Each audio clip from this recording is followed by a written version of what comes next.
오늘 우리에게 주신 하나님의 말씀은 디모데전서 4장 4절로 5절까지 말씀입니다. 디모데전서 4장 4절로 5절까지 말씀, 두 절의 말씀이니까요, 저하고 여러분이 같이 읽으면 좋겠습니다. 우리 디모데전서 4장 4절로 5절 말씀, 우리 한 목소리로 함께 읽겠습니다. 하나님께서 지으신 모든 것이 선함에 감사함으로 받으면 버릴 것이 없나니 하나님의 말씀과 기도로 거룩하여 짐이라. 아멘.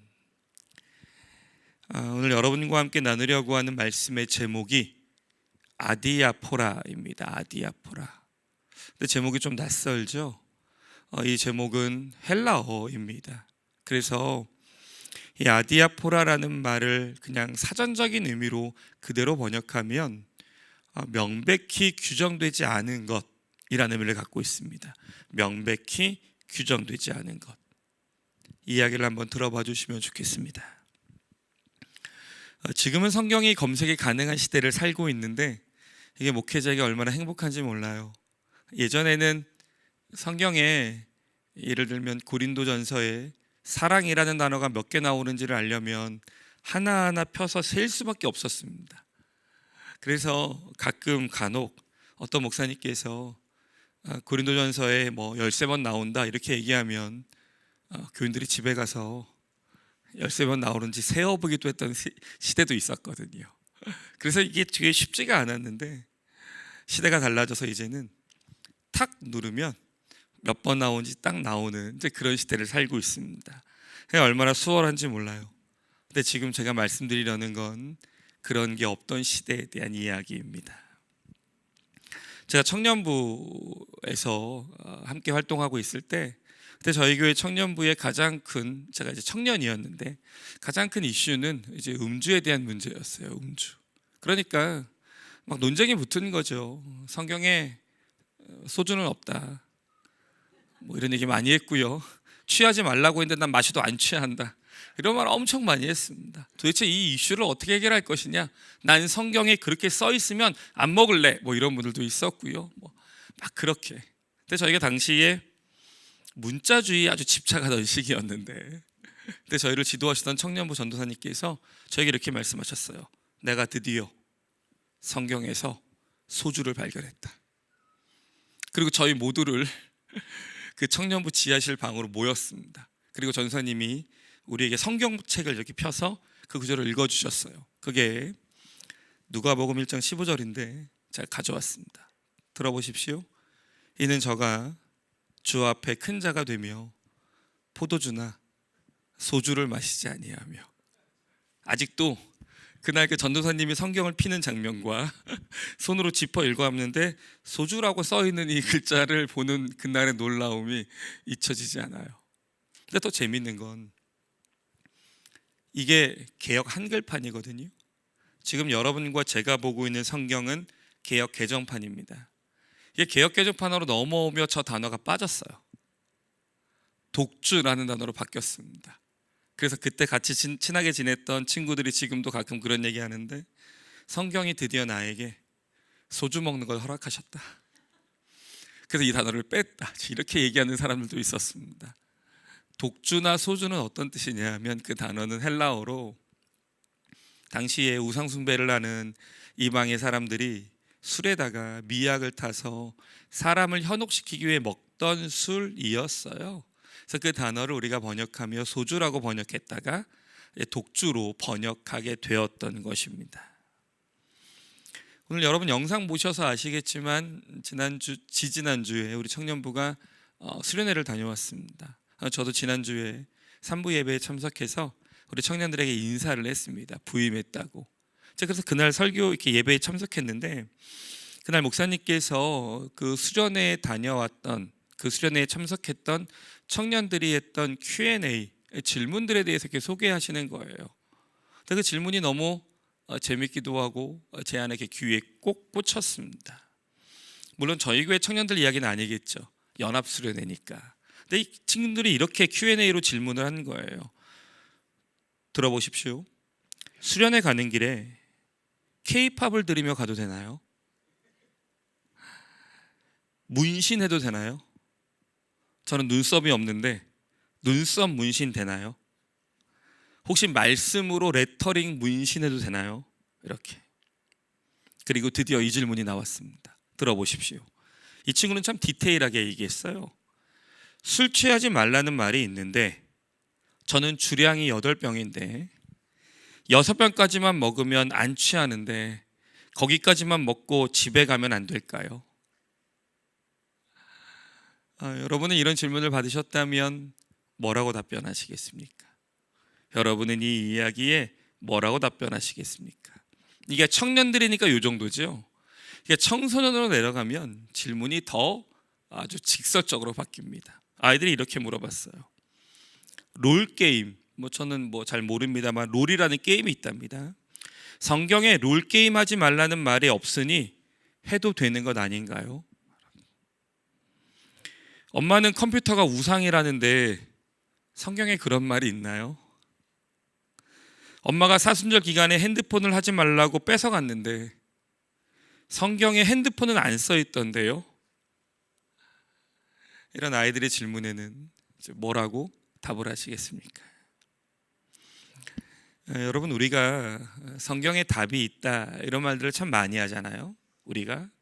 근데 우리가 성경에 답이 있다고 말할 때는 두 가지의 의미를 갖고 있습니다. 그건 하나는 명시된 답을 말하고요, 다른 하나는 해석해야 하는 답을 말해요. 명시된 답과 해석해야 하는 답. 그럼 어떤 게 명시된 답이고 어떤 게 해석해야 하는 답일까요? 명시된 답이란 이런 겁니다. 예를 들어 내가 곧 길이요 진리요 생명이니, 주님이 이렇게 말씀하시면 명시된 답이에요. 주님이 곧 길이라고 하셨습니다. 그러니 세상에 이후에 어떤 능력이 있거나 권력이 있거나 명예 있거나 학식이 있는 누구도 주님 말고 다른 길이 있다고 말할 수가 없습니다. 성경이 명확하게 명시하셨어요. 오직 예수 그리스도만이 길이요 진리요 생명이다. 그럼 우리가 거기에 어떤 권력과 어떤 힘이 있어도 말할 수 없습니다. 혹시 만약에 권력자가 우리에게 그 길이 아니라고 말하면 우린 생명을 내어놓을지언정 그것에 대해 용납하고 받아들이지 않죠. 또 성경에 있는 답 중에 하나는 뭐냐 하면 해석해야 하는 답입니다. 해석해야 하는 답. 예를 들면 이런 거예요. 안식일을 거룩히 지키라. 안식일을 거룩히 지키라. 근데 여러분 생각해 보십시오. 어떻게 해야 거룩히 지키는 걸까요? 어떻게 해야? 여러분을 질타하려는 건 아닙니다. 11시 반 예배인데 몇 시에 오셨습니까? 아니, 질타하려는 건 아니에요. 이 질문 취소. 늦게 오신 분들이 당황할 수 있으니까 그런 거 물어본 거 아닙니다. 민소매를 입고 예배에 참석하면 거룩한 건가요? 거룩하지 않은 건가요? 상관없거든요. 그런데 이게 거룩히 지키라는 말을 어떻게 해야 거룩히 지키는지에 대해서 해석하는 답이 되는 거예요. 이걸 우리만 고민했겠습니까? 이 성경이 쓰여지고 난 뒤에 유대인들도 고민했어요. 이 성경이 거룩히 지키라는 말씀이 출애굽 때 이루어졌던 10계명이니까 그때부터 사람들이 계속 고민합니다. 우리보다 먼저 성경을 받았던 유대인들은 계속 고민합니다. 어떻게 했을까요? 그들 스스로 고안해냅니다. 이런 룰들이 나오게 됐어요. 거룩히 지키려면 안식일에 걷는 걸음수를 제한하자. 이거 여러분 농담처럼 들리지만 실제 유대인의 세부 규정에 써 있습니다. 아주 오래된 규정이에요. 몇천 년이 된. 처음에는 50보였습니다. 50보. 안식일에는 거룩히 지켜야 하니까 50걸음 이상 걸으면 안 된다. 이런 규정도 있어요. 안식일에는 이런 음식만 먹어야 한다. 안식일을 거룩히 지키려면 이런 행동은 하면 안 된다. 물건을 드는 건 안 되고 물건을 옮기는 것도 안 되고, 이렇게 이야기했습니다. 정답일까요? 안식일을 거룩히 지키는 것과 그들이 만들어낸 규정이 정답일까요? 그렇진 않죠. 결국 어떻게 됐을까요? 시대마다 계속 규정이 바뀌었어요. 앞에는 50보였잖아요. 그 안식일에 전쟁이 나서 적군들이 쳐들어왔습니다. 50보를 도망갈 수도 없고 싸울 수도 없는 거예요. 어떻게 됐을까요? 그 다음에 좀 늘어났어요. 200보, 그다가 400보, 지금은 이제 600보로 늘어나게 되는데 그런 규정들을 갖고 있는 거예요.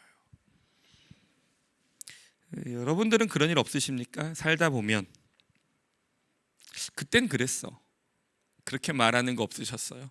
그때는 그게 맞는 줄 알았어, 그런 거 없으셨어요? 또는 그때는 맞고 지금은 틀리다 없으십니까? 반대로 그때는 틀렸는데 지금은 맞다, 이런 건 또 없으십니까? 사람에게는 누구나 문제를 대하면 정답을 찾으려는 근원적 욕구가 있다고 합니다. 그러니까 우리는 문제를 대하면 정답을 찾으려는 욕구가 있어요. 교회에서 성경 퀴즈 대회 하면 답하고 싶으시잖아요. 그러니까 제가 아까도 이렇게 질문하면 답하고 싶잖아요. 사람은 누구나 근원적 욕구가 있는 거거든요.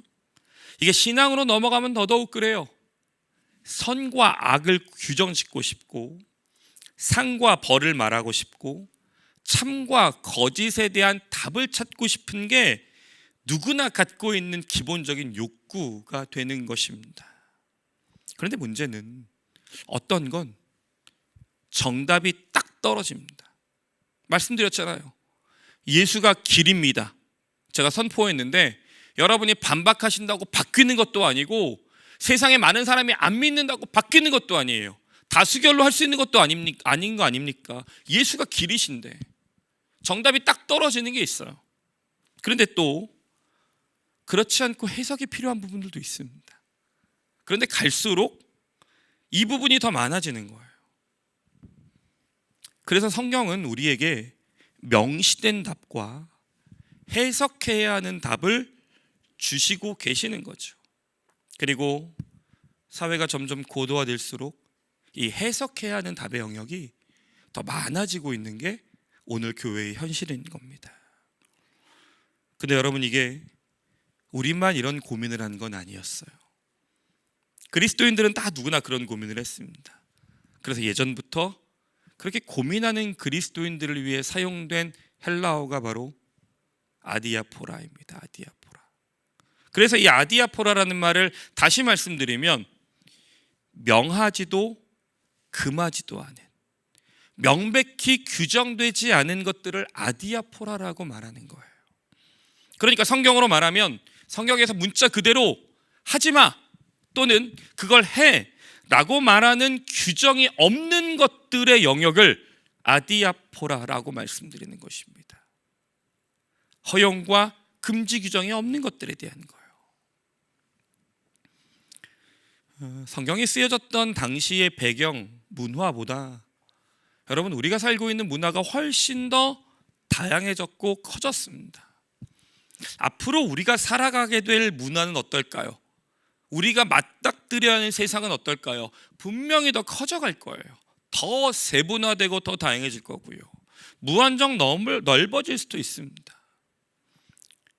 그래서 갈수록 신앙의 이 아디아포라의 영역이 계속 넓어지고 있는 겁니다. 이것에 대해 대표적으로 고민을 하던 사람이 바로 바울이었던 겁니다. 초대교회는 얼마나 많은 문제 앞에 섰을까요? 초대교회는 얼마나 많은 질문 앞에 섰을까요? 왜냐하면 주님이 그들에게 복음을 가르쳐 주신 이후에 교회를 세웠는데, 교회를 세우고 돌아보니 계속해서 맞닥뜨리고 있는 이 문화에 대한 수많은 질문들이 그들에게 나오게 됐던 거예요. 그들이 어떤 방법을 택했을까요? 바울에게 폭풍 질문을 합니다. 바울에게 계속 물어봐요. 여러분, 고린도전서 읽어보셨습니까? 고린도전서는 바울에게 끊임없이 질문했던 내용이에요. 신앙적인 은사에 대해서 계속 물어봅니다. 어느 은사가 맞고 어느 게 맞는지를 계속 물어봐요. 고린도후서로 넘어가면 어떻게 될까요? 끊임없이 더 세분화된 질문을 던집니다. 우상의 음식은 먹어도 되나요? 독신으로 사는 건 맞나요? 구제는 어떻게 하는 건가요? 삶의 행동 양식에 대한 문제를 끊임없이 수많은 질문들을 던지고 있는 책이 고린도 전서와 후서잖아요. 그것뿐입니까? 바울 서신의 대부분은 교회와 성도가 만나고 있는 상황에 대해 질문하고 그것에 대해 답하는 것으로 이루어져 있습니다. 오늘 저는 여러분과 함께 디모데전서 4장 4절부터 읽었는데, 읽지는 않았지만 바로 앞절인 3절에는 이런 내용이 기록되어 있어요. 3절에 혼인을 금하고 어떤 음식물은 먹지 말라고 할 터이나, 다시 들어보십시오. 혼인을 금하고 어떤 음식물은 먹지 말라고 할 터이나. 무슨 뜻일까요? 지금 디모데가 만나고 있는 상황 안에 혼인을 금하는 사람들이 있다는 거잖아요. 어떤 음식물에 대해 이야기하고 있다는 사람들이 있다는 거예요. 혼인에 대해 금하고 있던 사람들은 당대의 금욕주의자들이었어요. 당시에는 좀 어린 나이에 결혼하다 보니까 금욕주의자들 눈에는 이게 마음에 안 들었던 거예요. 그러니까 계속해서 이거에 대해 문제 제기하는 사람들이 있었어요. 음식에 대한 건 우리가 다 아는 것처럼 우상의 음식 제사에 대한 문제였잖아요. 음식을 제사하고 난 뒤에 이것을 먹어도 되느냐? 지금이야 우리가 다 먹는 게 어렵지 않지만 이 성경을 듣는 사람들은 다 배고프고 가난한 사람들이었어요. 고아와 과부가 많았습니다. 우상의 제물이었지만 이걸 먹지 않으면 생존의 문제가 걸려있는 사람들이 허다했어요. 그러니 과연 이 문제 앞에서 어떻게 해야 할까요? 그게 질문이었던 거예요. 그것뿐입니까? 언급하진 않지만 더 많은 질문들이 끊임없이 쏟아지고 있었고, 그게 바울에게 질문이 계속 가고 있었습니다. 바울이 이걸 답변하고 있는 게 바울 자신인 거예요. 그럼 어떻게 답해야 할까요? 예수님의 이야기를 좀 들어보십시오. 예수님이 이 땅에 오셨을 때도 유대인의 문화에는 이미 율법이라는 정서가 가득했어요. 예수님이 오셨을 때. 그래서 앞서 말씀드렸던 안식일 규정이 예수님이 이 땅에 오셨을 때 자리 잡고 있었어요. 앞에서부터 이어져 내려와서. 여러분, 예수님이 안식일에 뭘 하셨죠? 사람을 고치셨어요. 근데 사람들이 와서 뭐라고 말합니까? 안식일 규정 위반했다고. 안식일 규정이 뭔데요? 안식일을 거룩히 지키라는 규정에 대한 세부적인 답들로 그들이 만들어 왔던 걸 주님이 위반했다는 거잖아요. 앞에 있는 안식일의 규정이 아니라 그들이 만들어 왔던 방법을. 그렇게 찾아왔어요. 예수님 당시에 있었던 율법의 규정을 세보니 안식일과 관련해서 허용 규정만 600여 가지, 금지 규정은 300여 가지나 됩니다. 그런 난무하는 시대였어요. 자, 주님이 어떻게 하셨을까요? 주님이 서셔서 10계명부터 그렇게 이어져 내려왔던 수많은 율법의 규정을 딱 2가지로 정리해 주시잖아요. 뭡니까? 여러분 다 알고 있는 하나님 사랑과 이웃 사랑. 율법이 뭡니까? 라고 물어봤을 때 이렇게 말씀하셨어요. 하나님 사랑과 이웃 사랑. 주님이 이 규정을 모르시니까 그렇게 말씀하셨을까요? 그렇지 않았어요. 주님은 하나님 사랑과 이웃 사랑이라는 2가지로 압축하셨어요. 왜 주님은 압축하셨을까요? 왜 주님이 이 규정을 2개로 압축하셨을까요? 유대인들이 안식일을 거룩히 지키라는 이 명제 안에 사람들이 어떻게 지켜야 할지 모르는 이 모호함 속으로 사람들을 끌고 들어와서 자기들이 원하는 규정 안으로 그들을 묶어두기 시작했거든요. 그러니까 안식일을 거룩히 지키자는 명분 안에 그들이 이걸 다 끌고 들어와서 그들을 규정 안에 묶어 놓았어요. 주님이 어떻게 이걸 풀어주셨죠? 예수님은 그들이 갖고 있는 이 모호함을 벗어나는 방법으로 본래의 가치를 제안해 주셨어요. 원래의 가치를 외쳐주셨어요. 그게 뭡니까? 하나님을 사랑하고 이웃을 사랑하는 것이 우리에게 이것을 주신 이유이니라 찾아주셨던 거였어요.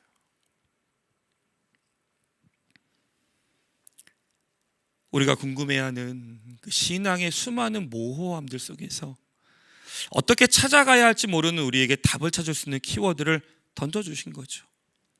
자, 그럼 우리 예수님에게서 그리고 바울에게서 우리 공통적으로 찾을 수 있는 이 아디아포라의 문제, 그거를 그냥 네가 알아서 해 이렇게 말하지 않고 우리가 신앙 안에서 믿음으로 이걸 해결할 수 있는 방법은 무엇이 있을까요? 그건 기준을 마련하는 겁니다. 기준을 마련하는 거예요. 그 기준이란 바로 하나님 안에서라는 기준입니다. 하나님 안에서라는 기준이에요. 여러분, 제가 여러분과 함께 오늘 읽었던 본문의 4절만 좀 한번 읽어보려고 하는데요. 화면에 한번 띄워주시겠습니까?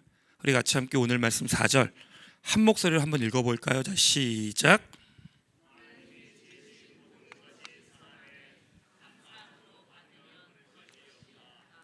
아멘. 잘못 읽으면 드디어 허락하셨구나, 이제 드디어 나에게 모든 걸 다 허락하셨구나, 버릴 것이 없다며요.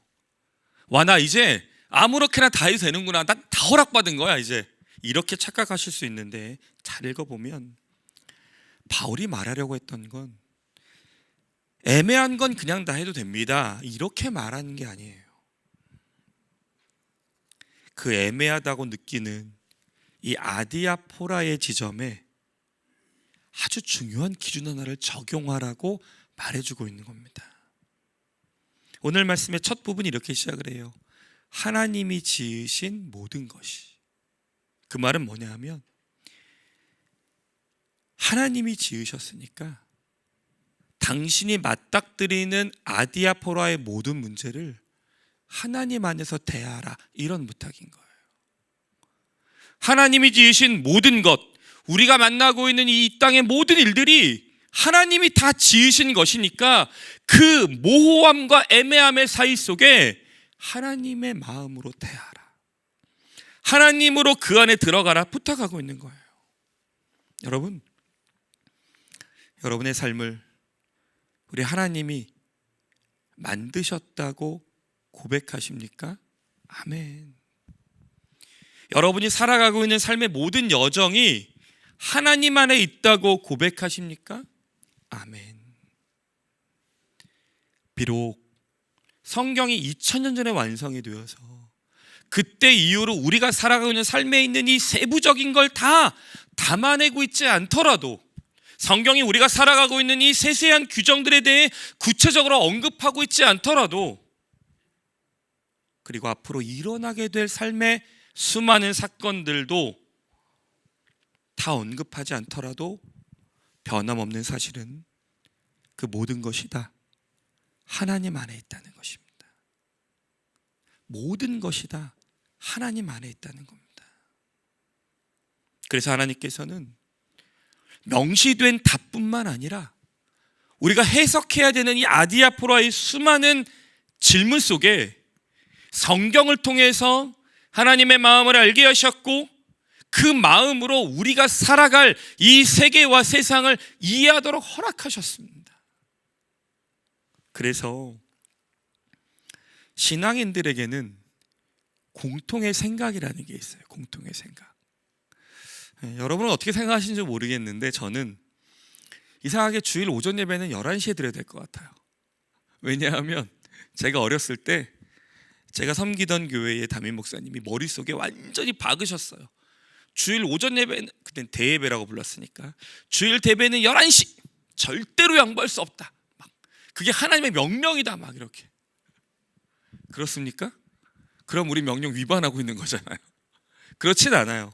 근데 그러다 보니까 어떤 마음이 드냐 하면 옮겨도 11시 언저리로, 그래도 11시 앞이나 뒤로는 해야지, 이런 마음들을 자연스럽게 갖게 돼요.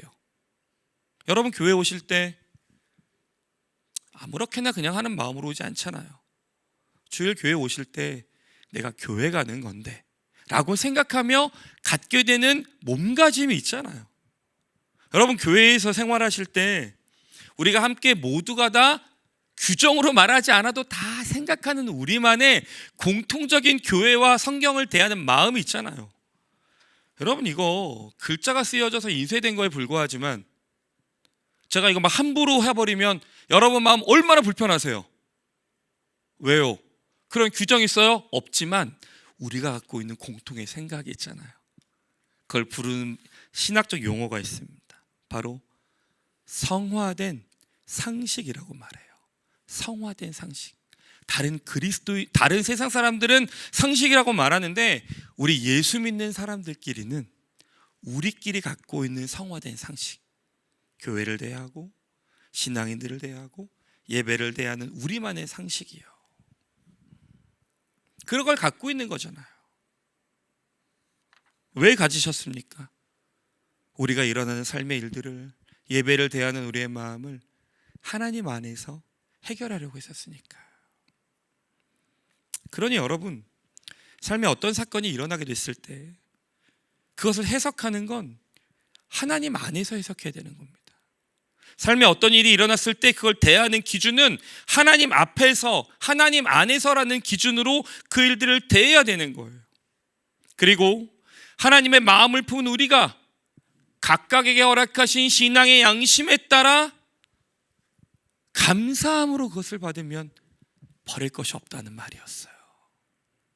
그게 바울의 고백이었던 겁니다. 그러니 여러분께서 어떤 일에 대해서 신앙인으로 판단하고자 할 때 다른 사람의 기준이 아니라 하나님의 마음으로 그것을 바라보았더니 내 안에 있는 하나님이 주신 믿음의 양심이 그것을 꺼리고 있다면 여러분, 우리는 그 일을 포기할 수 있는 용기가 있는 거죠. 그러니까 다른 사람이 말하는 규정 말고 내 안에 있는 하나님이 주신 양심이, 내 안에 있는 신앙의 양심이 그 일을 대할 때 꺼려하는 마음이 있다면 우리는 그 양심의 마음의 소리에 귀 기울여 봐야 하는 거죠. 왜냐하면 하나님 안에 있기에 하나님이 주신 마음이 움직이고 있는 거니까요. 그게 우리에게 그 일을 판단하는 중요한 기준이 돼요. 내가 하나님과 함께함으로 내 안에 있는 마음이 꺼려하는 것, 그걸 그때 버리는 용기가 우리에게 필요한 겁니다. 율법이고 규정이어서 버리라는 게 아니라 내 안에 있는 하나님의 양심이에요. 그렇다면 하나님께서 우리에게 이렇게 두꺼운 성경을 주셨는데 조금 더 디테일하게 구체적으로 우리가 살아갈 많은 문제에 대해서 하나하나 다 답을 주시면 해결될 문제를 왜 하나님은 그렇게 하지 않으시고 2000년 전에 성경을 완성하시고 지금 우리에게 이런 삶을 살게 하신 걸까요? 왜 우리에게 아디아포라를 주신 걸까요?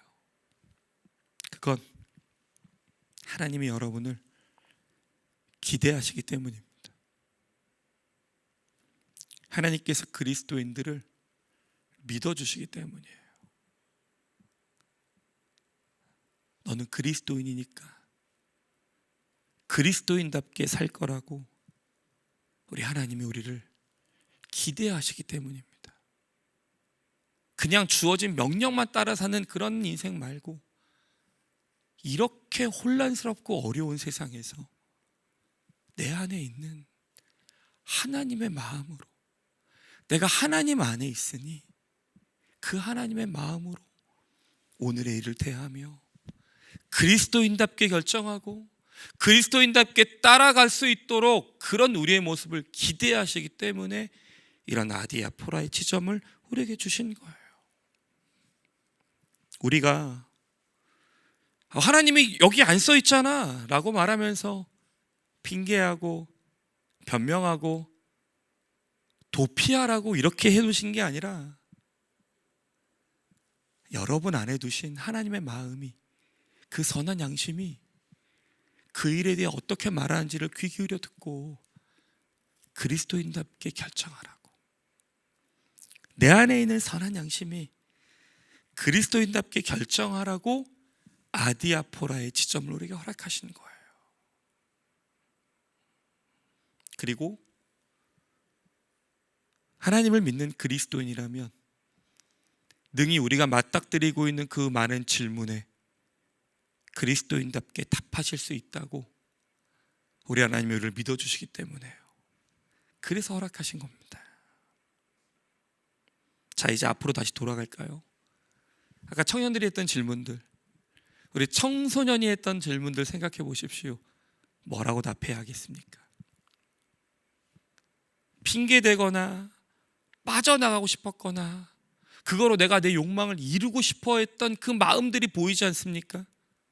그걸 내려놓고 변명과 구실을 좀 내려놓고 하나님의 마음으로 그 질문들 앞에 서 보십시오. 하나님 앞에 여러분들이 그 마음으로 좀 서 보십시오. 여러분은 뭐라고 답하시겠습니까? 그때 우리가 핑계하지 않을 수 있는 것입니다. 말씀을 좀 맺으며 이제 앞으로 살아가는 세상을 보면요, 더 빨리 변할 건 분명합니다. 그리고 아디아포라의 영역이 훨씬 더 많아지게 될 거예요. 저는 뉴스만 보지만 AI 뭐 나오고 막 눈이 휘둥그레지더라고요. 그리고 눈으로 보고도 믿기지도 않고 앞으로는 더 얼마나 혼란스럽고 고민되는 일들이 우리에게 많이 찾아올까요? 그때 우리는 세상과 적당히 타협할 수 있어요. 적당히 대충 살아가도요, 아무도 여러분에게 뭐라 하지 않을 겁니다. 그리고 요즘 세상이 다 그래, 요즘 세상이 다 그래 라는 말을 해버리시고 타협하고 넘어가도 누가 여러분에게 뭐라 하겠습니까? 근데 어떻게 될까요? 우리 안에 그토록 간절히 지켜왔던 신앙이 점점 허물어져 가는 걸 알게 될 거예요.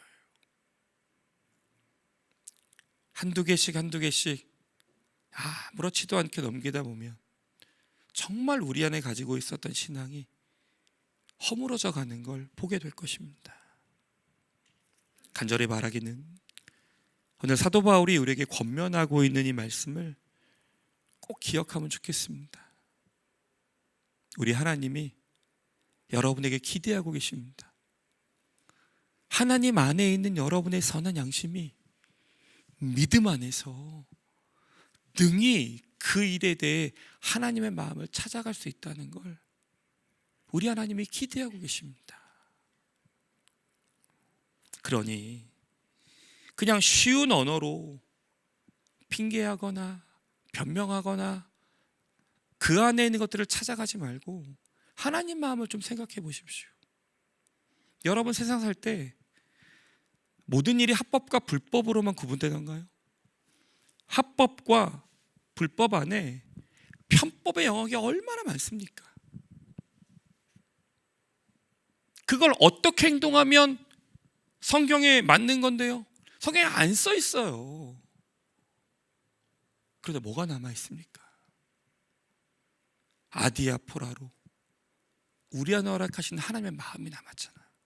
내 안에 하나님의 마음이 움직이시는 선한 양심이 남았잖아요.